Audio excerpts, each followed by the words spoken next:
हैं। सबसे पहले तहसीन पूनावाला जी, मैं आपसे पूछना चाहती हूँ, आपको राजनीति करनी है, जरूर करिए। 365 दिन, 5 साल आपने की है और आगे भी करेंगे। आप फुल टाइम पॉलिटिशियन हैं, और Congress party full time national political party है। पॉलिटिक्स करना उनका धर्म सिद्ध कार्य है और इसे मैं इनकार नहीं करती। उन्हें पूरा हक है सवाल पूछने का। प्रधानमंत्री से भी इस पर भी कोई सवाल नहीं उठाऊंगी। लेकिन मेरा सवाल सिर्फ इतना है, गौरव गोगोई कहते हैं कि भाई इटली में उनसे सवाल पूछे जाने चाहिए, यानी कि भारत के प्रधानमंत्री, वो कोई भी हो सकते हैं, इस बार मोदी हैं, लेकिन भारत के प्रधानमंत्री को घेरा जाना चाहिए इटली में, ताकि उनसे सारे देश की अंदरूनी राजनीति पे पूछे जा सके। और दूसरा, जो जयराम रमेश कहते हैं कि वो G7 में गए हैं क्योंकि उनकी अंतरराष्ट्रीय छवि जो है वो डूब रही है। तहसीन पूनावाला, हार जीत होती रहती है, कम सीटें ज्यादा सीटें होती रहती हैं, ये कांग्रेस से बेहतर कौन समझता है। लेकिन जब एक देश के प्रधानमंत्री शपथ लेकर दौरे पर जाते हैं तो क्या इस तरह की बात शोभा देती है? नमस्कार नाविका जी, आपके शो में शिरकत करने का मौका मिला, इसलिए मैं आपका शुक्रगुजार हूँ। 2 या 3 चीज़, मैं इस चीज़ के पक्ष में नहीं हूँ कि जो हमारे देश के इंटरनल बातें हैं वो विदेश में इस पर सवाल उठाए जाए वगैरह, मैं इस चीज़ के पक्ष में नहीं हूँ। लेकिन सवाल ये भी है, और मैंने कभी एक भी शो में ये नहीं देखा किसी भी चैनल के, कि माननीय प्रधानमंत्री से क्यों नहीं पूछा गया जब उन्होंने कहा कि विदेश जाकर के 60 साल का कूड़ा वे साफ कर रहे थे।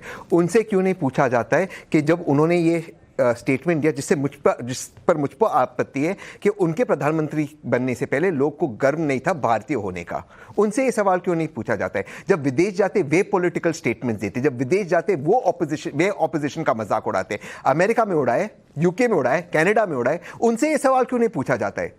वो करे तो चमत्कार, कोई और करे तो गुनहगार। मैं गौरव गोगोई और जयराम रमेश का साथ नहीं दे रहा हूं। मैं मानता हूं we should write about it, BJP से आप ये एक्सपेक्ट कर ही नहीं सकते। ये एक्सपेक्टेशन बीजेपी से करना है, आप हमारी गलती कि हम बीजेपी से एक्सपेक्ट करें कि वो उस लेवल पे राइज हो जाए। लेकिन जब बार बार इस तरह से प्रेजेंट किया जाता है कि प्रधानमंत्री जी जो है वो सिर्फ भारत की छवि को आगे ले जा रहे हो विपक्ष ने, तब मुझे इस बात पे ऑब्जेक्शन होता है। प्रधानमंत्री से सवाल क्यों नहीं पूछे जाते, उन्होंने क्या क्या स्टेटमेंट दिया विदेश जाकर, वो क्यों ऑपोजिशन पे अटैक करते? अगर ऑपोजिशन भारत में प्रधानमंत्री पे अटैक करना गलत है विदेश जाने की उनकी नीति पर, तो प्रधानमंत्री विदेश जाकर ऑपोजिशन पे अटैक करते, वो कैसे सही होगा? उसका कौन जवाब देगा?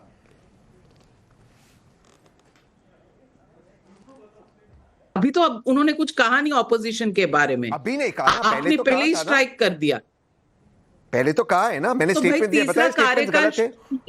नहीं, तो तीसरा कार्यकाल शुरू हुआ है, थोड़ा सा समय तो सबको दिया जाता है। जब आपकी सरकार आई थी तो पहले के 2-4 महीने कोई कुछ नहीं कहता था, 100 दिन तक तो एक अनमोल कन्वेंशन है, एक कन्वेंशन रहा है कि पहले के 100 दिनों में ज्यादा मीन मेक नहीं निकाला जाता। लेकिन आपको लगता है कि कंटिन्यूटी चल रही है, तो ये भी ठीक है। अजय आलोक जी वो कहते हैं कि प्रधानमंत्री उन्हें कहीं ना कहीं सुई चुभोते हैं, इसीलिए वो पहले से ही उसके इंतजार में ही पहले ये बातें कह देते हैं। लेकिन आपको लगता है ये प्रथा सही है?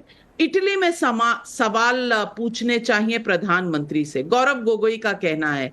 क्यों कांग्रेस क्या यहां सवाल पूछने से डरती है क्या आपसे? देखिए, कांग्रेस पार्टी की हालत वैसी हो गई है कि जल बिन मछली है। लगातार 15 साल अब सत्ता के बिना रहेंगे, ये सोच ने उनका मानसिक संतुलन को हिला दिया है। और प्रधानमंत्री मोदी से तो का नाम सुनते ही ये लोग दिन भर नाम जपते रहते हैं, मोदी मोदी मोदी, सुबह उठते के साथ, और रात भर मोदी चालीसा, सोने तक मोदी चालीसा पढ़ते रहते हैं। तो वो हमारी समस्या है नहीं। दिक्कत क्या है कि सेंस ऑफ प्रोप्राइटरी इस पार्टी में इतनी ज्यादा है, और एक पार्टी एक परिवार के प्रति इतनी है कि ये बर्दाश्त नहीं कर पा रहे हैं कि तीसरी बार मोदी आराम से प्रधानमंत्री पूर्ण बहुमत के साथ कैसे बन गया। इनको यह बर्दाश्त नहीं हो रहा है कि अब विश्व के टॉप 5 स्टेट्समैन में से नरेंद्र मोदी जी रहेंगे, क्योंकि इतना बहुमत किसी भी विश्व के देश के नेताओं को फिलहाल पिछले 25-30 साल में लगातार तीसरी बार का बहुमत नहीं मिला है, और भी भारत जैसे सबसे बड़े लोकतांत्रिक देश में। तो विश्व के नेताओं के बीच में भारत की साख बढ़ी है, प्रधानमंत्री मोदी की साख बढ़ी है। ये बात हजम नहीं होती है गले से। तो जब हजम नहीं होगी तो कुछ से कुछ बोलते रहेंगे, कुछ से कुछ बोलते रहेंगे। कई बोलेंगे 1/3 प्रधानमंत्री। अरे भैया अपनी तो औकात तो देखो, 10 साल हो गए, 3 चुनाव हो गए, 99 का नंबर नहीं क्रॉस किया, 1/3 प्रधानमंत्री हमें बोल रहे हो। तीसरा सबसे अच्छा प्रदर्शन है हमारा, 240 सीट, और एनडीए 293। चुनाव पूर्व गठबंधन था, ये भी नहीं कि सरकार बनाने के लिए जोड़ तोड़ कर रहे हैं। जैसे 4 तारीख से आप लोग कबूतर उड़ा रहे हैं ना रोज दिन, कभी चंद्रबाबू नायडू का कबूतर, कभी नीतीश कुमार का कबूतर, कभी किसी का शिंदे का कबूतर, ये कबूतर ही उड़ाते रहिए। और उस कबूतर उड़ाने के चक्कर में आप निरंतर अपने देश का अपमान कर रहे हैं। आज देश का प्रधानमंत्री जा रहा है इटली G7 में, कोई नरेंद्र मोदी नहीं जा रहे हैं।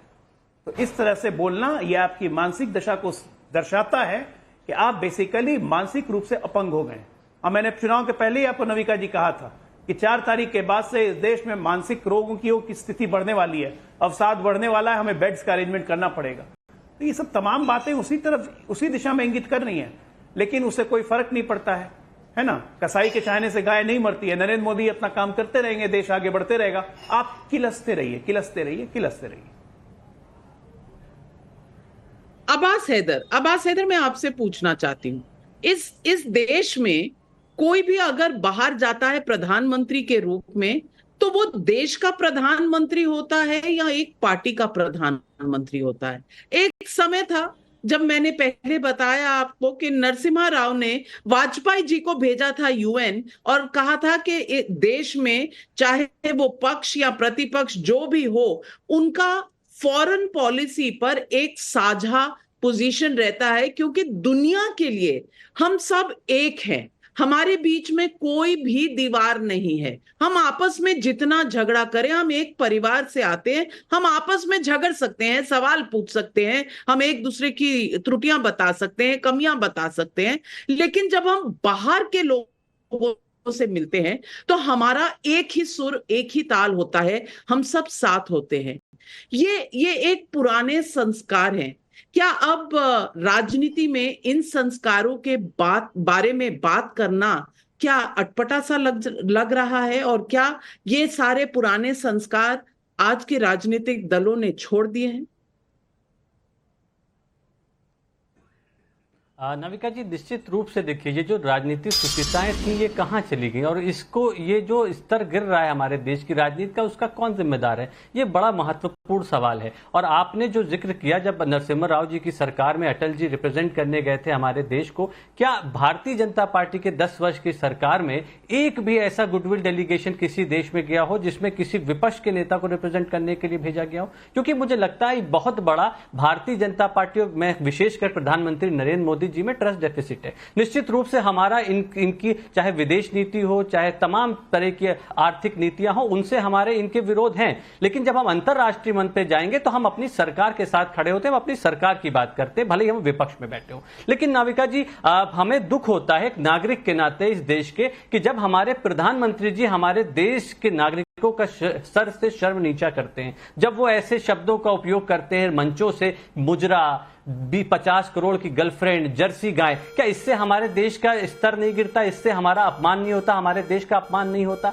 लेकिन नाविका जी, आज मुझे लगता है कि हम इस विषय पे बात करते कि जो G7 समिट हो रही है, इसमें हमारे देश की आर्थिक नीतियों को क्या फायदा पहुंच सकता है, हमारे देश की विदेश नीति, रक्षा नीति को क्या फायदा पहुंच सकता है। लेकिन हम इस बारे में चर्चा कर रहे हैं कि प्रधानमंत्री नरेंद्र मोदी जी पे किसने क्या टिप्पणी करी। देखिए, टिप्पणी देश से आ रही है, लेकिन कोई विदेश में अगर खड़ा होता है तो कभी वो देश के प्रधानमंत्री के खिलाफ नहीं बोल सकता। दूसरी बात नाविका जी, अगर आप देखें अभी जो